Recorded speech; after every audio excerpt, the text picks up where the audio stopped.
Welcome to my channel. Today I'm going to be showing y'all how to use a website called Wallpapersafari.com. To begin with, we are going to open Google Chrome. Once you get there, you can use the search engine and find the website. It might take me a minute to type the name out. If you don't put any spaces between the letters, then it should take you to the website. Once you open the website, you can scroll through the pictures on the first page to see if you like any of them.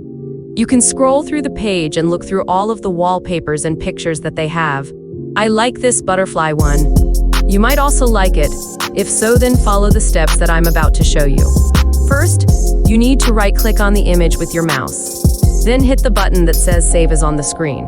It might pop up with what just showed on my screen. If so, then type a name in. I'm going to set the name as Butterfly Wallpaper.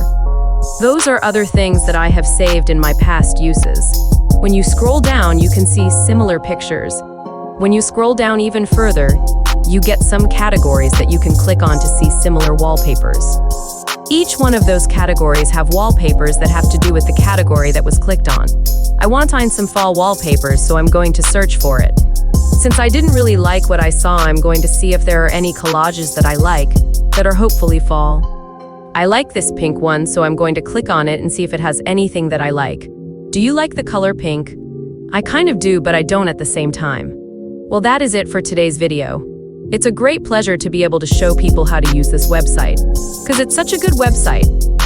At least I think so. Thank you for watching. Please like, share, comment below, and subscribe.